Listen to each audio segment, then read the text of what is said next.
Hi guys, and thank you so much for tuning in. So today I'm gonna talk about how to draw anatomy right and properly and how to get a decent drawing. I decided to do this video because after my recent drawing series for my Patreons, I realized that I really have a lack of a skill in this regard, and I totally wanted to practice and felt that like in the early beginnings of practicing, I have a lot to share with you, which will hopefully help you and inspire you and save you a bit of frustration. Real quick before we start, for in-depth painting tutorials, head over to my Patreon page and select the $5 reward tier. You get instant access to over 30 painting tutorials, which you can download, insights into my work in progress, helpful art material posts, and I answer all of your questions. For $10 a month, you get exclusive access to my live stream and real-time painting videos. For $15 and more, you get beautiful art surprises, fine art prints, original watercolor illustrations, and much more. Drawing like poses from memory is so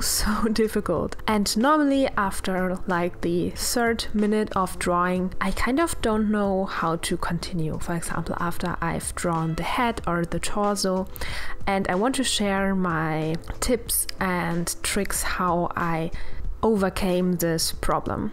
And first of all, like, I'm in this video only talking about how to draw female anatomy because I personally just more interested in drawing women than men, but the rules apply basically for both. So what you need is to draw proper anatomy is a big mirror. This is like the most important thing.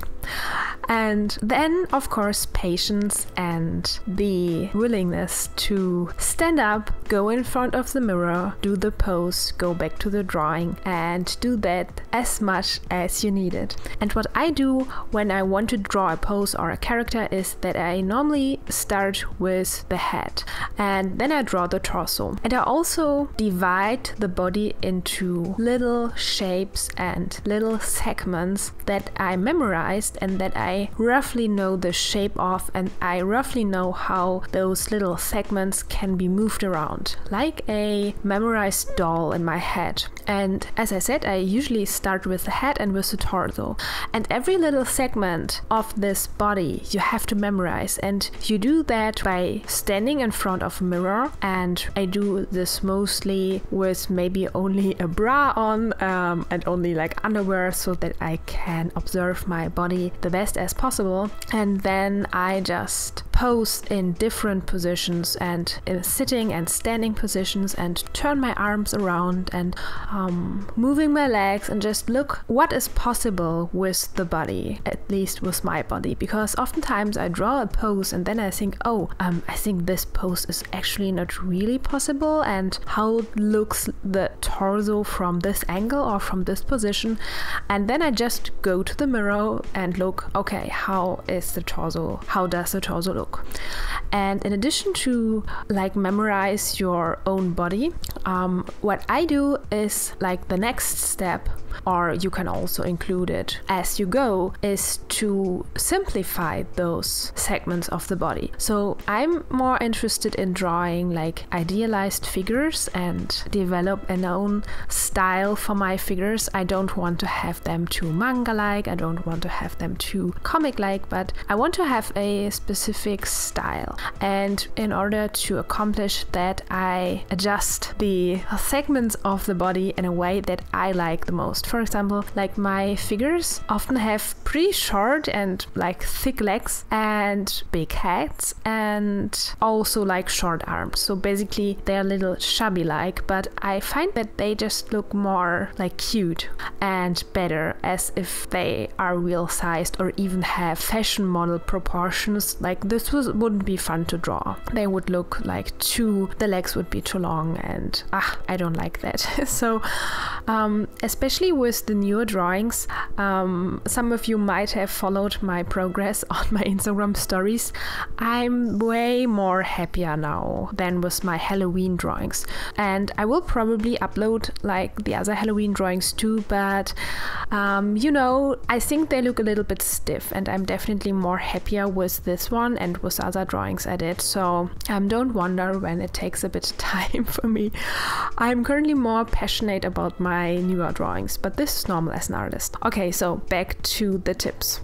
To like simplify the individual parts of the body after you memorize them, and it takes long, so don't expect that you memorize your body after like one day or a week. So I've been doing this like forever, but like in the last weeks I've doing it more seriously and more like intense. I forced myself to do a figure drawing like every evening. So in the years before I was just occasionally looking at my body and observing my hands and was not really focused on this, but I definitely had already a understanding on how my body like roughly looked, like very roughly, or just bodies in general. Yeah, and to simplify like your model and to make it more comic-like, I recommend to look at other comic and manga artists and just have maybe a folder on your laptop where you save all the pictures that interests you,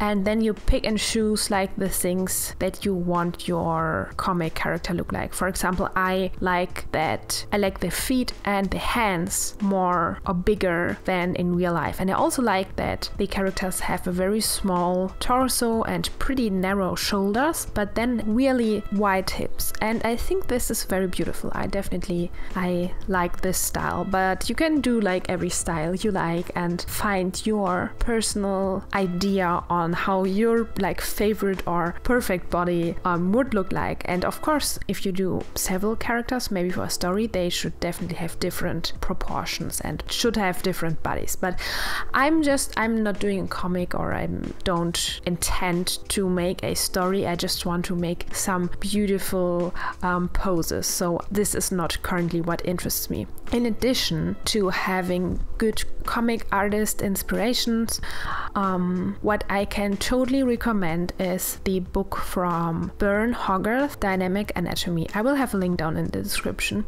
And this was the first book that I ever had for drawing bodies. And although it is super like exaggerated and the figures look so weird, I found it extremely helpful because he draws every single muscle. And I'm still, when I, for example, draw legs, I still try to think how Burne Hogarth did it, or fingers or toes. I love the idea how he segmented like the hands and like every muscle of the body into little segments that you can memorize and that you can play around with. It's like a model that you can, like a rag doll, after you understood it, put it in like the weirdest positions. So this is super helpful. But in addition to that, because this is super exaggerated, a mirror is super helpful, because then you also get an idea of how perspective works.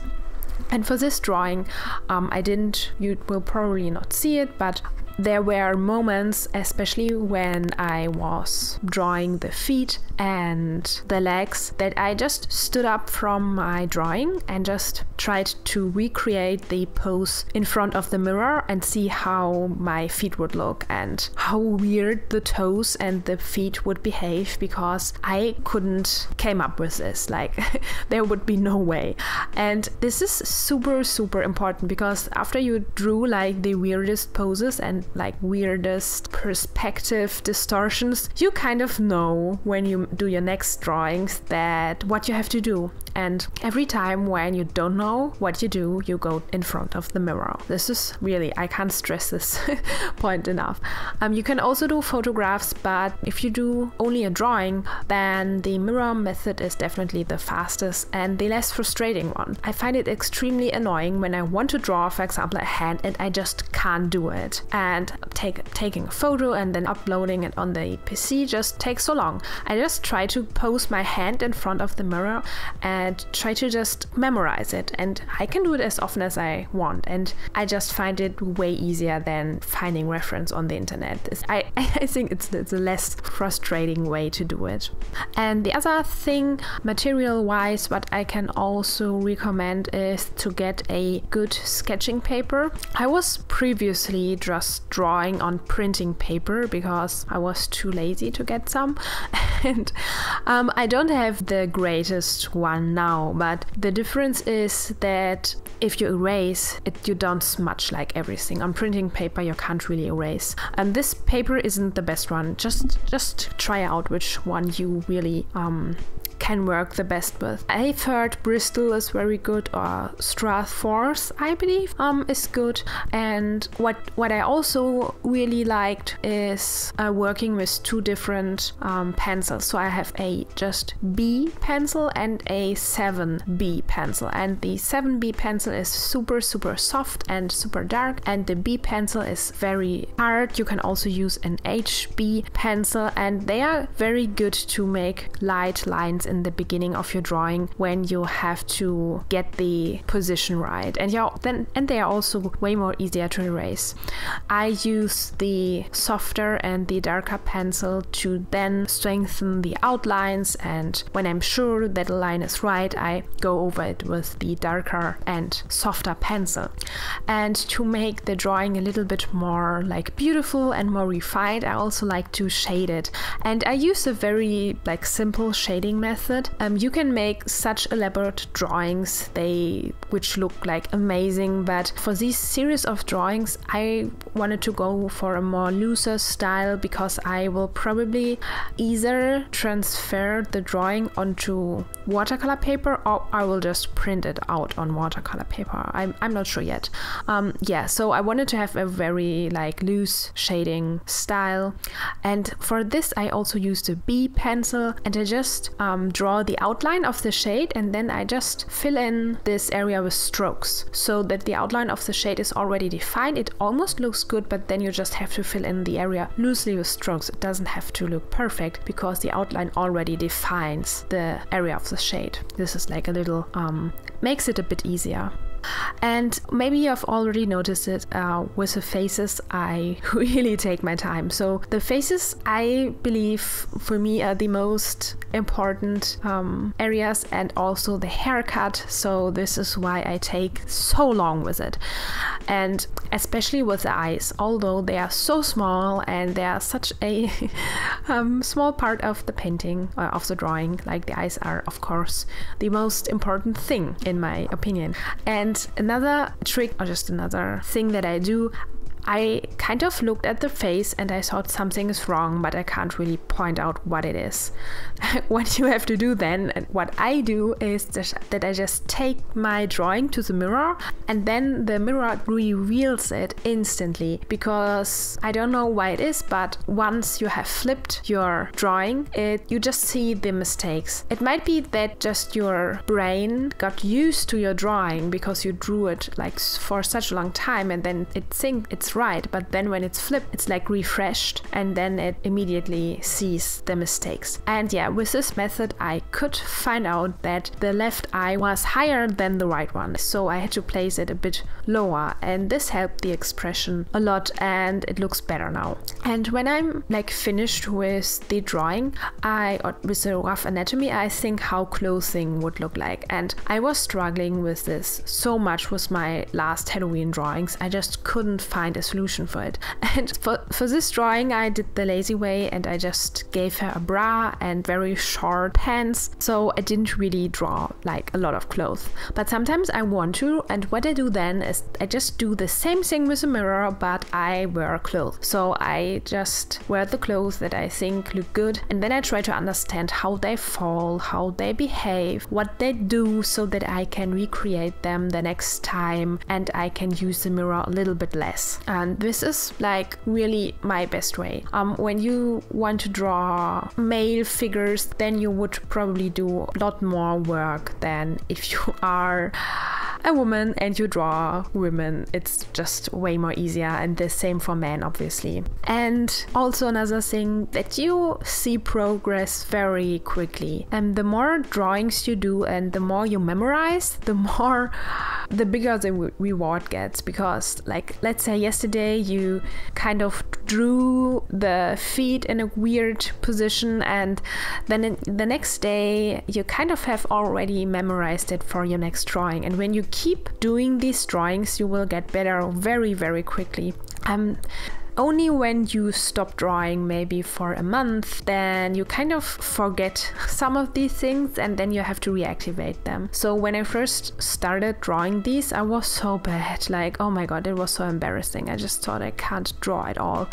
And this is a reason why I really wanted to draw more of them, because I just can't stand the idea that I can like paint photorealistically, but I can't draw a figure from my memory. So I just couldn't, I would hate myself for this. So this is why I had to practice, and I still want to practice them, because I have to learn so much. Like, they are not very good, they're just basic comic drawings, but I really want to kind of develop something out of them. I'm not sure what it will be, but I think it's a good direction. Yeah. And another thing, like hands. Hands are horrible, I know, and feet are horrible too. The only thing that helps is to observe them. Like, observe them all the time, everywhere, how other comic artists solve the problems. Mangas are great for it. Just when you're reading mangas, observe how they draw hands. Just keep your eyes open. I think a good way to go is on Pinterest and on DeviantArt, and just look up hand and feet reference. This is perfect. And draw them, look how they do it. And I'm very like impatient. I don't like to just draw a hand when it's just for the hand. Like, I'm bored of that. I'm pretty like silly in this regard, but to kind of overcome is when I want to draw a hand, like in my figure, I just look how other people are doing it, and then I try to kind of change the reference so that I don't just draw the reference drawing from another artist, because I'm so impatient. I want to already draw my own poses, and then I just use the other reference to try to get it, to try to figure out how they do it. Yeah, so these were my tips and my method and strategies how I draw anatomy, and I'm curious how you are doing it. So this is really I'm not really newbie, but I'm not doing this as intensively like my oil paintings. So this is kind of a method I just invented myself. I'm not sure. Probably like everyone's doing it like this way, but I hope it could help you, and I'm curious to know how you are doing it, what your methods are, and if you have something that could help other artists, just share it in the comments. Your help is very much appreciated. Yeah, and if you liked the video, don't forget to give it a thumbs up and subscribe to my channel, and I hope I see you in the next one. Bye bye!